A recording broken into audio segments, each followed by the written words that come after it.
Welcome to the Pioneer Podcast, brought to you by Lex Libertas. This is Ernst Roots.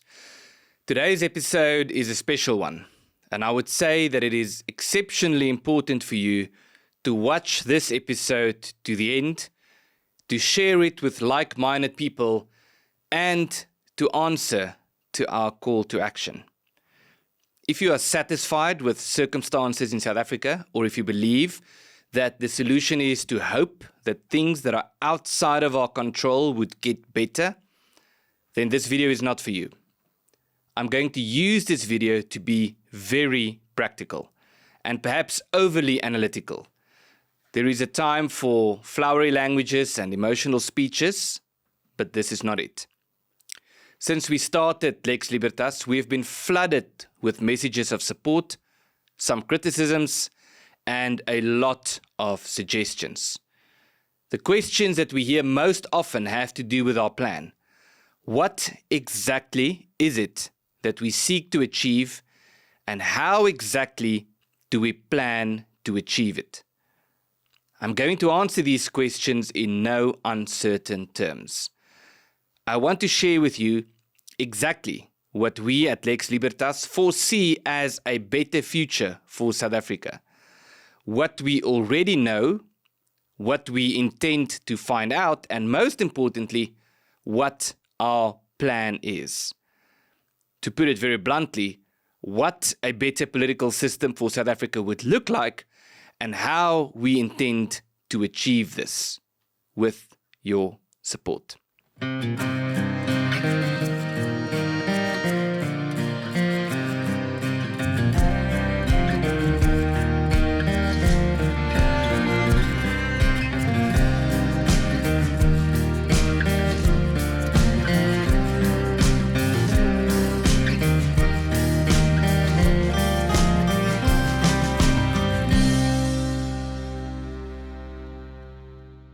We know that our goal is very big. It's a big, hairy, audacious goal, as Jim Collins would say. We know that some people are discouraged by big goals. But we also know that in the end, it is not the size of the goal that counts, but the size of the plan. The question is not so much whether the goal is too big as whether the plan is big enough. The question is whether you agree with us that there is a high likelihood of success if we execute the plan that I'm about to share with you. We know that there are no perfect plans, but we also know that our plan is pretty good. Why? Because it's practical. And even though the end goal is pretty big, our progress towards that goal is clearly defined and measurable. Furthermore, our plan is not defined by input, by what we do, but by output, by what needs to happen as a result of our actions. If there was a button to push to change the system for the better, we would push it. But there is no button, and there are no quick fixes. There is, however, a process that we can describe in very clear terms. We are convinced that if we follow this process, we are going to succeed. But I have to stress from the get-go that we cannot follow this process if we do not get the support that we need, because the process is dependent on growing our support base. And so, all cards on the table, I am going to ask you to support us in the execution of this process. With all of that said, there are two pivotal points that come to the fore. What exactly is the goal, and what exactly is the plan? And that is what I want to discuss in the clearest possible terms, and it will become increasingly clear in the minutes to follow. Our vision is a viable political order for the communities of South Africa. I'm not going to explain to you right now that South Africa is failing, because if you still need convincing of that, then this video is not for you. What I should say is that many of the crises that we experience in South Africa a destructive policy framework, a deteriorating state, and the persecution of minorities are in fact not the crisis itself, but rather symptoms of a deeper-rooted crisis. This deeper-rooted crisis has to do with the fact that the political system is detached from reality and that it facilitates bad policies and bad decision-making. This is not an anti-democratic stance. It is a recognition that South Africa is not a democracy, but an oligarchy. In other words, a political system in which a small group of politically connected elites have unjustifiable power, which they are abusing for self-enrichment at the expense of society at large. And so when we say that our vision, the end goal that we seek to achieve, is a viable political order, we believe that the way to achieve this is to decentralize the political system and to promote autonomy for the various peoples that live in South Africa. In other words, the central government, the union buildings, and for that matter, Lethule House, should have much less power over you and your community should have much more power over your own affairs. Now, when we criticize the current political dispensation, we are sometimes accused of trying to return to the past, when the truth is the exact opposite. The fact of the matter is that the current political dispensation in South Africa is both highly centralized and highly racialized, despite the fact that the country is very big and very diverse. It was the same with the apartheid system and with the Union of South Africa when the country was still under British control. Even though the peoples of South Africa like to talk about how the current system differs from the previous one, it is perhaps time that we start talking about how much it is the same and why we need to move beyond the type of thinking that characterized the unionization of South Africa, the white minority government, and the system that the ANC today likes to call a democracy. Our plea is to move beyond that to a system in which communities, especially cultural communities, can determine their own affairs without dominating over others or without prescribing to others.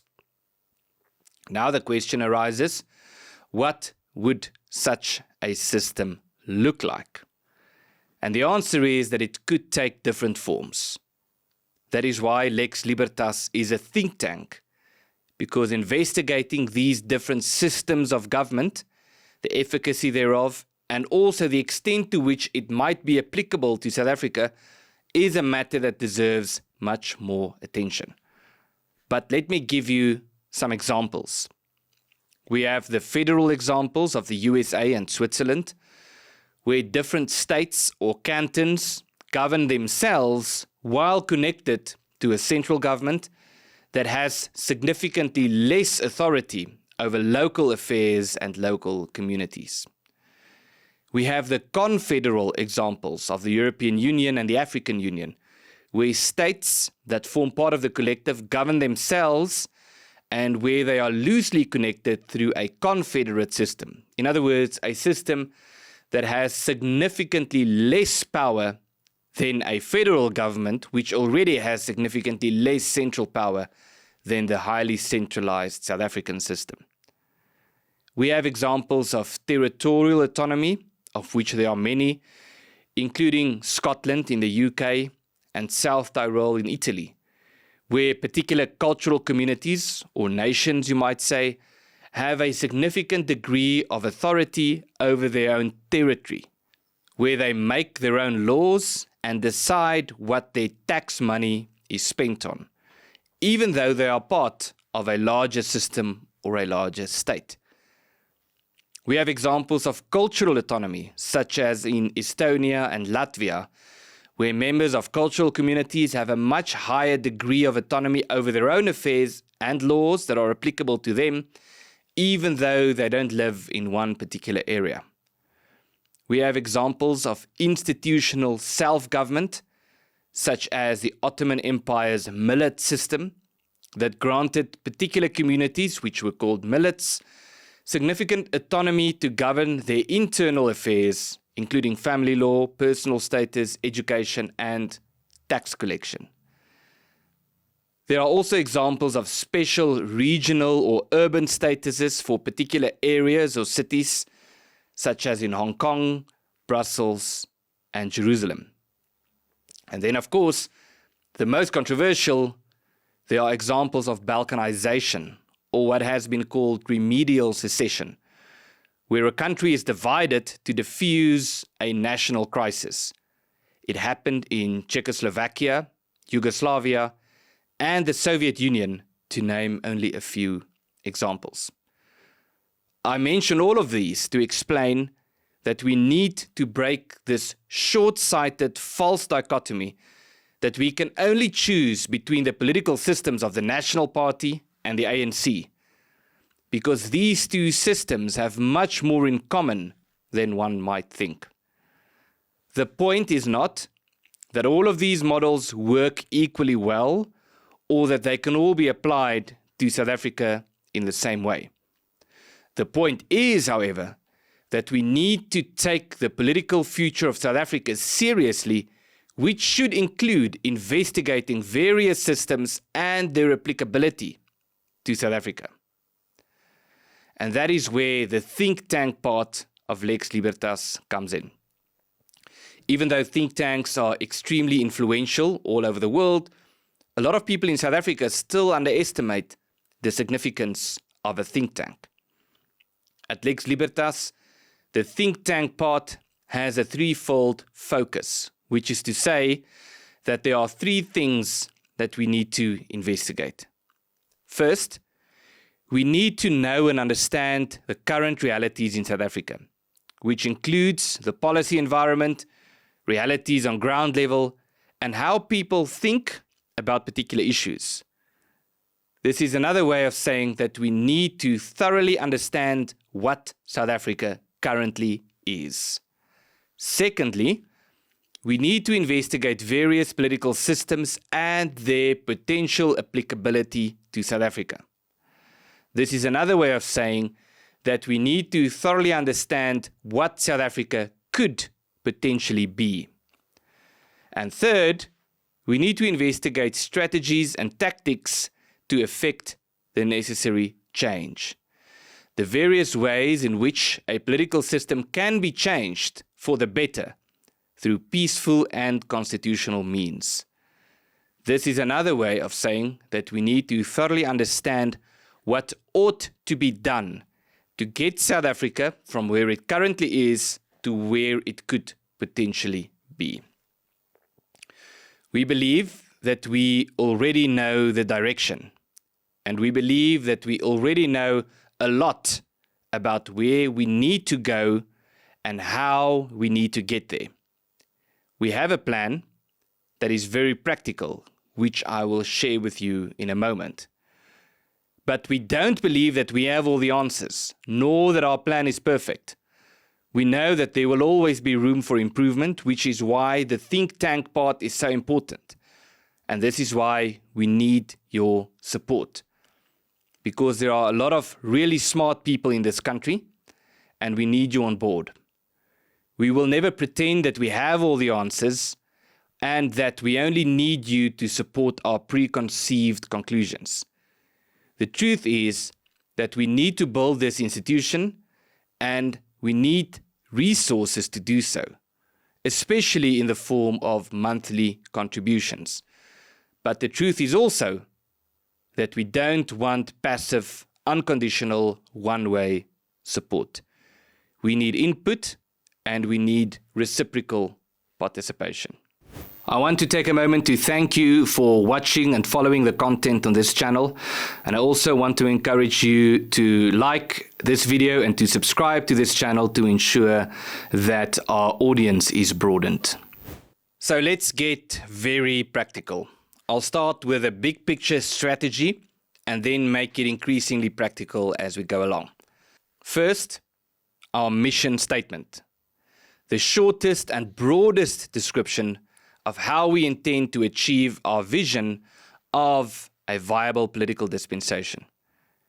We seek to achieve this by continually doing three things: continuously strengthening ideas and arguments through sound research and proven principles, building support locally and internationally, and strategic and purposeful action to meaningfully and constructively reform the existing political order.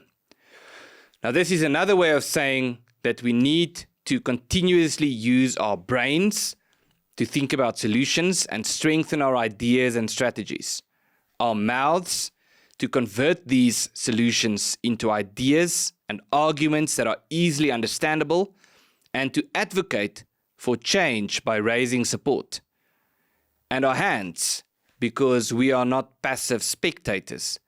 We need to be on the field, scoring tries as we move closer to our destination. We need to keep doing each of these three things, and in doing this, these three components need to strengthen each other. This means that we should never stop thinking, we should never stop speaking, and we should never stop doing. But now let's make it a bit more practical. We believe that the best way to explain our plan is by means of the flywheel concept of Jim Collins.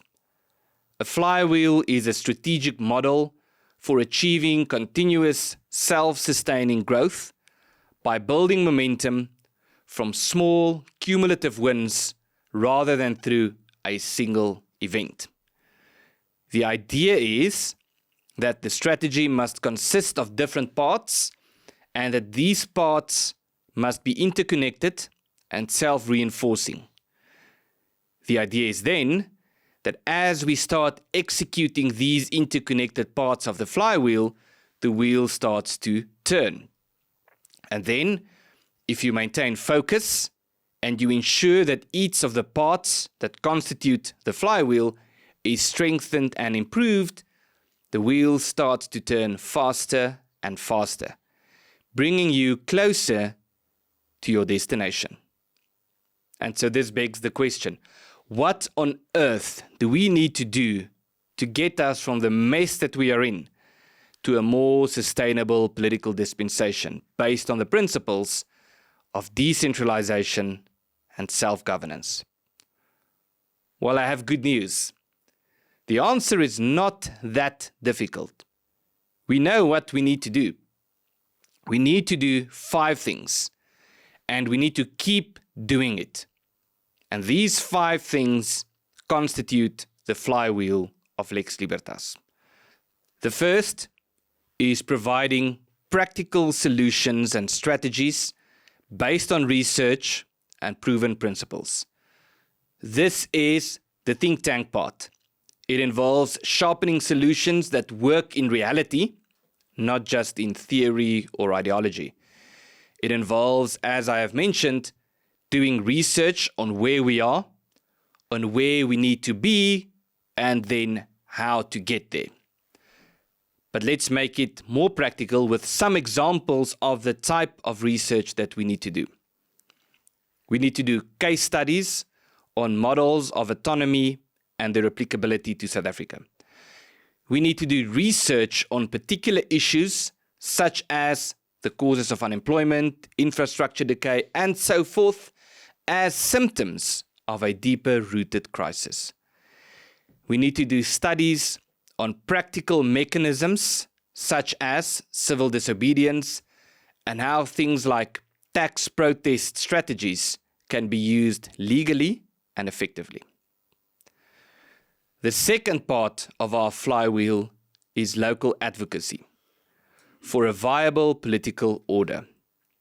This involves building tangible support within South Africa, especially among communities that are not recognized or that feel that the current system is failing them. Or as we say in Afrikaans, we need to do steenwerwing. And here are some examples of what we need to do. We need to recruit support among respected leaders in different communities for the conclusion that South Africa's political system should be decentralized and that communities should have autonomy. We need to recruit support among podcasters and other influencers who are followed by various communities. And we need to be actively involved with conversations to promote understanding, appreciation, and respect between communities. The third part of the flywheel is promoting international awareness and recognition. This involves disseminating credible, well-documented information to key players worldwide. International awareness is important because real political change rarely happens without a significant degree of international recognition. We need to promote international awareness of the crisis in South Africa, international recognition of the solution, and international recognition that the pursuit of a viable political order is a legitimate pursuit and one that is worthy of support. Now, at first glance, this is by far the most difficult of the 5 components of our flywheel, but it is the one in which we have made the most progress so far. Here are some examples of what we need to do when we speak of international support initiatives. We need to liaise with governments, research institutions, pressure groups, people in the media, and alternative media leaders. We need to speak publicly by taking a position abroad through meetings, conferences, and media appearances. And we need to translate sympathy into diplomatic pressure and active support. The fourth component of our flywheel is turning support into practical action. This involves implementing actions based on local and international support, in line with the 3-pronged approach in the mission statement, which I already explained when I said that we need to use our brains, our mouths, and our hands.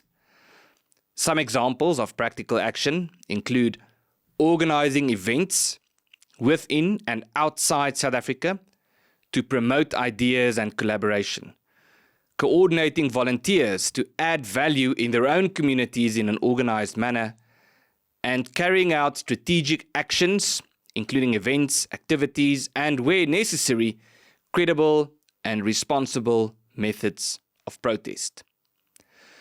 The fifth and final component of our flywheel is creating indispensable de facto realities in South Africa. When we say de facto realities, we simply mean realities in the real world, because often what seems true in theory is not true in reality. Theory is important, but reality matters more than theory. This involves promoting situations or circumstances in which communities truly take control of their own affairs in ways that cannot be ignored or thwarted. There are already institutions doing incredible work in this regard.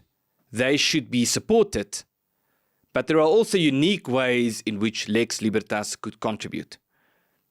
Examples of the creation of de facto realities include enterprises that make themselves resilient to state collapse, communities that operate their own security structures and initiatives, and of course encouraging collaboration, cooperation, and business between communities outside the sphere of the state. So let us summarize the flywheel again in as simple words as I can possibly convey. The first step is research. The second step is to grow our support base within South Africa, especially among the various communities that live here. The third step is international recognition and support. The fourth step is practical action to accelerate our plan.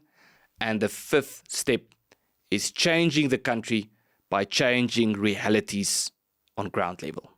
The whole idea of a flywheel is that the different components have to strengthen each other. This will be the case because the components of our flywheel are clearly integrated. The most difficult part of the whole flywheel idea is to get the flywheel from no movement to slow movement. And I have good news. We are already there. The flywheel is already turning. There is much more that need to happen, but we have already started. The most difficult part has already been done. Our task is now to increase the pace at which this wheel is turning and to keep doing so. And as we focus on each of the 5 components individually, the other 4 will become easier because gaining international recognition is much easier if our local support base is growing in a tangible way. Creating de facto realities is much easier if our research is thorough, and so forth. Furthermore, without being overly optimistic, I'm convinced that if we do each of these 5 components as good and as efficient as we possibly can, if we do excellent research, if we keep growing our local support base, if we keep growing international support, if we keep executing strategic actions, and if we keep changing realities on ground level, not just will our big, hairy, audacious goal become easier. If we do these things properly, there is no way that we are going to fail. And so this is perhaps the best news of all. The question is not whether it's possible, and the question is not whether we have a plan or whether we know what to do, because these questions have been answered.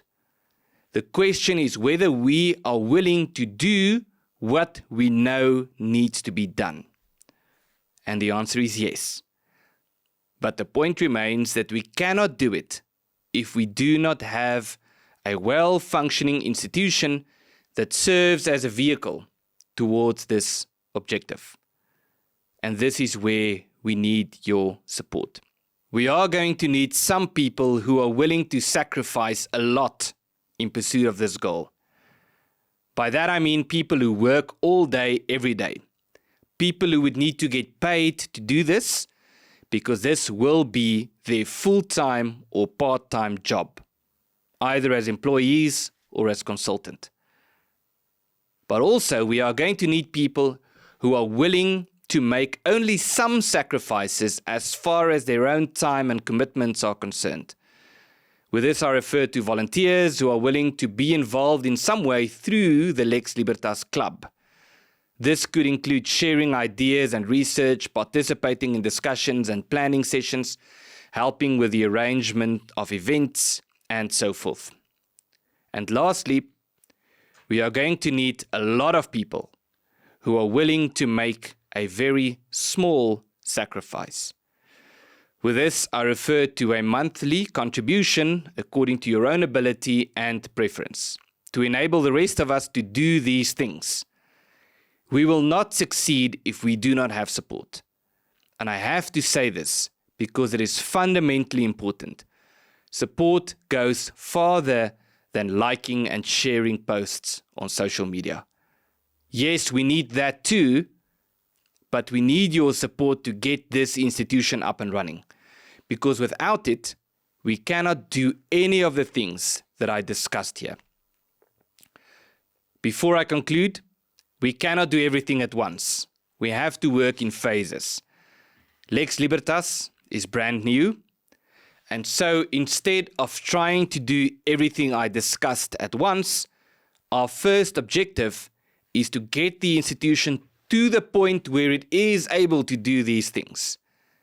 And so in the short term, we have 2 goals, one internal and one external. And the speed at which we can achieve these 2 goals will depend on the extent to which you are willing to support. Our internal goal is financial self-sufficiency. And the crux of the matter is that we are going to need at least 4,000 people who are willing to make monthly contributions to our work. Our external goal is to bring the discussion about the need for an alternative political dispensation, one that is politically decentralized and one that facilitates autonomy, into the mainstream conversation. We can do this in a way that is measurable, and we will be able to share our progress as we go along. But this is also a matter in which we are going to need your support. This is why we need you to become a Lex Libertas contributor, because contributing implies not merely strengthening the institution that will serve as a vehicle on the road to this destination. Contributing also implies doing the very small things that would be required to help us achieve this mission. Our vision statement is clear: a viable political order. Our mission statement is clear: keep thinking, keep speaking, and keep doing. Our flywheel gives us a very clear focus. We know what we need to do. Our plan is not defined by input, by what we do, but by output, by what we achieve. For our plan to work, the question is not how hard we work, because one can work yourself to death and achieve nothing. The question is what happened as a result of our actions. And when we give feedback to our contributors, we will not merely say how hard we worked in the hope that something would happen, but what happened as a result of our work. And herein lies an important difference. It is time to roll up our sleeves and get our hands dirty. And I sincerely hope that you will join us in this pursuit.